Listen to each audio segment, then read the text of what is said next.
A thread by Elizabeth Harrington. Detroit elections worker says, I was instructed by my supervisor to adjust the mailing date of these absentee ballot packages to be dated earlier than when they were actually sent. The supervisor was making announcements for all workers to engage in this practice. Evidence. Fraud. Quote, I directly observed on a daily basis City of Detroit election workers and employees coaching and trying to coach voters to vote for Joe Biden and the Democrat Party. I witnessed these workers and employees encouraging voters to do a straight Democrat ballot.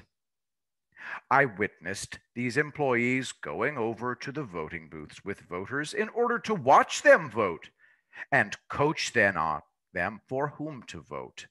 I was specifically instructed by my supervisor not to ask for a driver's license or any photo ID when a person was trying to vote. Flagrant, illegal activity. From the Michigan.gov Secretary of State, Jocelyn Benson, by law, every Michigan voter must present picture identification at the polls or sign an affidavit attesting that he or she is not in possession of picture identification. Remember to bring an acceptable form of photo identification to the polls on Election Day. Election worker also claims potential double voting in Detroit. From the affidavit, I observed a large number of people who came to the satellite location to vote in person, but they had already applied for an absentee ballot.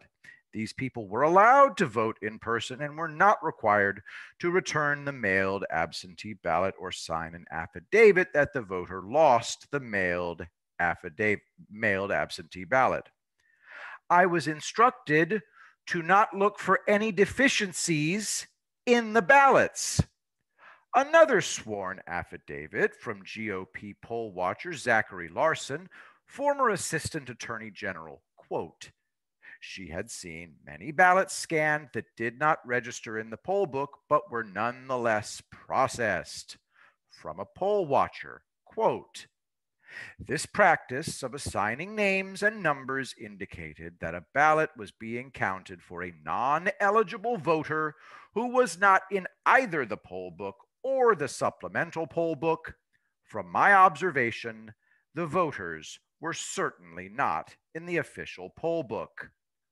Moreover, this appeared to be the case for the majority of the voters whose ballots I had personally observed being scanned. Stop the steal.